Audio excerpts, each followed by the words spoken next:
Chapter 22. I do try to reach Gavin, but the message machine seems to be the only one home. I hang up the first couple of times, but on my third try I leave a message. It's a pretty lame one. Incoherent, really.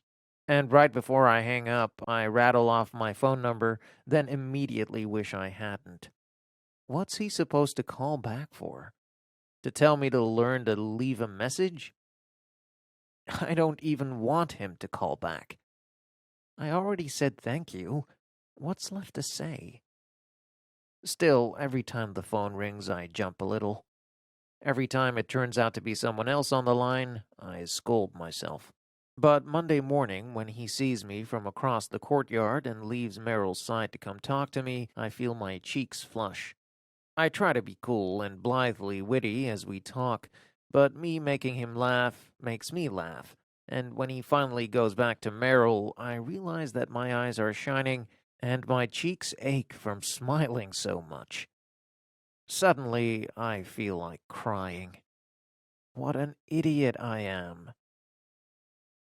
I escape the courtyard, and for the rest of the week, I avoid him. I stay away from the main hangouts, I hide out in Kiro's classroom, or drag Fiona into room 402 at lunch, and I focus on important things, like schoolwork and walking.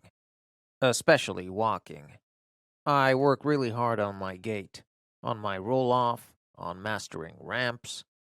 By Thursday, I'm confident enough to leave my cane at home, which feels like a huge step forward. And random people I don't even know tell me how awesome it is to see me walking. But then comes a huge step back.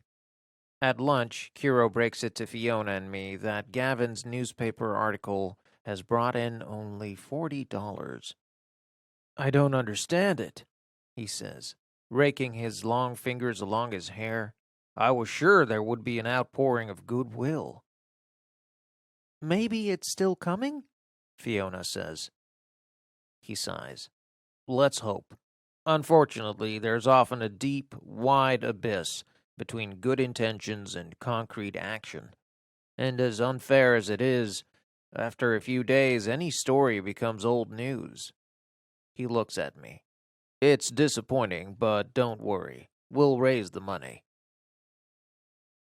Still, I can't help but be discouraged. And Rosa picks up on my mood in math. What's wrong? She writes in a note.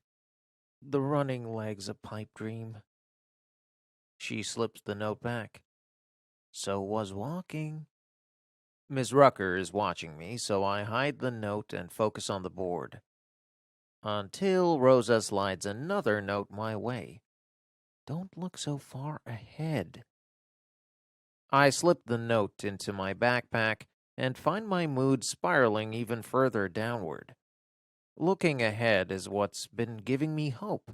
I've wanted to believe that somehow we'll be able to gather $20,000. I've wanted to believe that I'll run again. But hope now feels so fragile. Too fragile to touch.